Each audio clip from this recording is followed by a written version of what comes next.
ఇవాళ జగిత్యాలలో బీఆర్ఎస్ భారీ బహిరంగ సభ నిర్వహించబోతోంది. సుమారు ఏడాది తర్వాత భారీ బహిరంగ సభ ద్వారా మళ్లీ ప్రజల ముందుకు వస్తూ ఉన్నారు కేసీఆర్. గత కొంతకాలం నుంచి ఫామ్ హౌస్ కే పరిమితమైన కేసీఆర్ ఎలుగుతుర్తిలో జరిగిన పార్టీ ఆవిర్భావ దినోత్సవ సభ తర్వాత మొదటిసారిగా బహిరంగ సభలో పాల్గొనడం రాజకీయంగా ప్రాధాన్యతను సంతరించుకుంది. చాలా కాలం తర్వాత అధినేత కేసీఆర్ పాల్గొంటున్న సభ కావడంతో బీఆర్ఎస్ శ్రేణులు ఈ సభను అత్యంత ప్రతిష్టాత్మకంగా తీసుకుని భారీగా జన సమీకరణ చేస్తున్నాయి.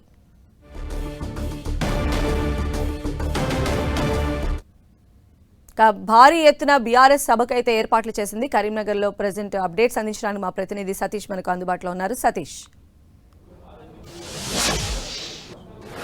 జగిత్యాల జిల్లాలో బీఆర్ఎస్ భారీ బహిరంగ సభ ఏర్పాటు చేయడం జరిగింది. ప్రజా ఆశీర్వాద సభలో సీఎం కేసీఆర్ పాల్గొనబోతున్నారు. మాజీ సీఎం ప్రస్తుతం అయితే ఈ సభా వేదిక ద్వారానే మాజీ మంత్రి జీవన్ రెడ్డి కూడా అందులో చేరబోతున్నారు. ప్రస్తుతానికి అందుబాటులో మాజీ మంత్రి జీవన్ రెడ్డి ఉన్నారు. 4 దశాబ్దాల అనుబంధం తెగదించుకొని పోతున్నారు. ఒప్పుకుంటుందా, మనసు ఒప్పుకుంటుందా? బీఆర్ఎస్లోకి వెళ్ళిన తర్వాత జీవన్ రెడ్డి ఏ రకంగా ఉండబోతుంది? ఇప్పుడు 4 దశాబ్దాల అనుబంధం తెంచుకోవాలని చెప్పి నేను ఇప్పుడు కూడా భావించలే. అంటే వాస్తవంగా the day I quit the Congress party కొంత మానసికంగా సంఘర్షణకు లోనైన, భావోద్వేగాలకు లోనైన.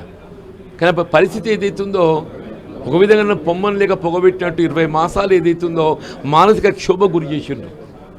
వీళ్ళ వ్యక్తిగతంగా నన్ను క్షోభ గురి చేయడమే కాకుండా నా సహచరులు, మిత్రులు, శ్రేయోభిలాషులు అందరం కూడా మానసిక క్షోభ గురైనాం. అసలు ఇప్పుడు అధికారమే రాకుంటే ప్రతిపక్షం ఉంటే ఏ సమస్య ఉండకపోతుండే. అధికారం వచ్చి ప్రభుత్వం ఏర్పడ్డ తర్వాత ఏదైతుందో naturally anybody will feel it's my government, any Congress man will feel it's our government. ఆ భావన లేకుంటే తర్వాత ఏం చేయాలి?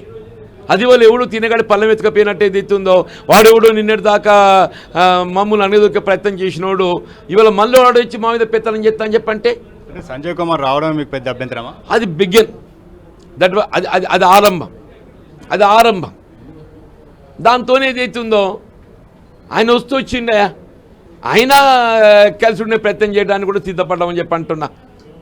ఇప్పుడు ఆయనకి ఆధిపత్యం ఇవ్వడం ఏంటే వీళ్ళ మీనాక్షి నటరాజన్ గారు ఏం చెప్పిన గంగాధరకు వచ్చినప్పుడు ఎవరు వచ్చినా ఎవరు చేరినా కాంగ్రెస్ పార్టీ బలోపేతం కొరకు ఆరంభంకి ఉన్న వాళ్ళకే ప్రాధాన్యత ఇవ్వడం జరుగుతుంది.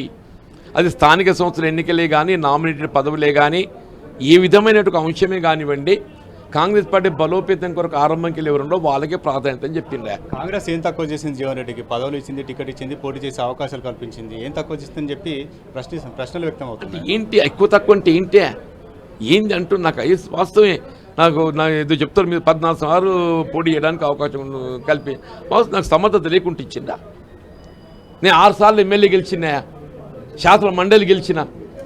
కేసీఆర్ గారు ఏదైతే ఉద్యమ నాయకుడిగా తెలంగాణ రాష్ట్ర ఏర్పాటు ఉద్యమ భావాలను రేకెత్తించాలని చెప్పి రాజీనామా చేస్తే I was chosen by the high command. 2 పర్యాలు పార్లమెంట్ పోటీ చేసే విధంగా ఏదైతుందో నన్ను ఎంచుకున్నది ఎవరు? నాలో సమర్థత లేకుండా కాంగ్రెస్ పార్టీ ఎంచుకునేదా? మొన్నటి పార్లమెంట్ ఎన్నికలు ఏదైతుందో ఈ మొత్తం ఉత్తర తెలంగాణ ప్రాంతం అంతా మత తత్వంతో ఏదైతుందో సమాజం చీలబడి ఉన్నది.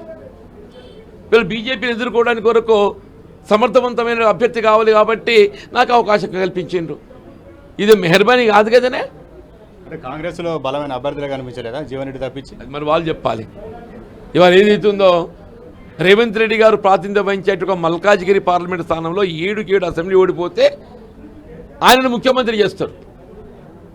మల్కాజ్గిరికి ప్రాతినిధ్యం వహిస్తున్నటువంటి ఒక రేవంత్ రెడ్డి గారి నియోజకవర్గ పరిధిలో 7 శాసనసభ స్థానాలు ఉంటే 7 ఓడిపోయిండు. ఆయన రివార్డ్ ముఖ్యమంత్రి. 2017లో ఆయన పార్టీలో చేరిండే. ఆయన మొత్తం ఏదైతుందో పోస్ట్ 2017 ఆయన మొత్తం పోస్ట్ 2017 ప్రీ 2017 కాంగ్రెస్ పార్టీ ఆయన కనబడదు. ప్రీ 2017 ఆయన కనబడదు. మా లాంటి వాళ్ళం ఏదైతుందో ప్రీ 2017 ఆయనకి ఏదైతే ఆయనతో చేరిన వాళ్ళు, ఆయన సహచరులు ఎవరి వేం నరేందర్ రెడ్డి ఓటుకు నోటు దోషులు ఆరోపింపబడ్డటువంటి నేరం ఆరోపింపబడ్డటువంటి వాళ్ళు ఇలా రాజ్యం చేస్తుండ్రు. ఆలోచన చేయాలి కాంగ్రెస్ పార్టీ అధిష్టానం కూడా. వచ్చే ఎన్నికల్లో బీఆర్ఎస్ తరఫున జీవన్ రెడ్డి పోటీ చేయబోతున్నారా? చివరిగా చెప్పండి. అది నేను కాదు, ఎవరు అభ్యర్థి అవుతారు ఏంటి అనేది నిర్ణయం చేయాల్సింది పార్టీ నాయకత్వం చేస్తుంది. ఎవరు అభ్యర్థి అనేది ప్రధానం కాదు. ఇక్కడ ఇవాళ రేవంత్ రెడ్డి పోవాలి, కేసీఆర్ గారు రావాలి అనే ఒక ఆలోచన విధానంతో అందరం కలిసికట్టు పనిచేస్తున్నాం. ఎవరు అభ్యర్థి అనేది కాదు, ఎవరు అభ్యర్థి అయినా ఈ స్థానం బీఆర్ఎస్ పార్టీ గెలుచుకుంటుంది. ఇది మొత్తానికైతే జీవన్ రెడ్డి చెప్తున్నారు. జగిత్యాల మాత్రం ప్రస్తుతం ఉన్నటువంటి రాజకీయ పరిణామాలను హీట్ పెంచుతూనే ఒకవైపు సీఎం రేవంత్ రెడ్డి పర్యటన, మరొక వైపు జగిత్యాలలో మాజీ సీఎం కేసీఆర్ పర్యటన, ఇద్దరి మధ్య కొంత రాజకీయ శక్తిని నిరూపించుకున్నటువంటి బహిరంగ సభలు మాత్రం ఈరోజు జరగబోతున్నాయి. రైట్ సతీష్.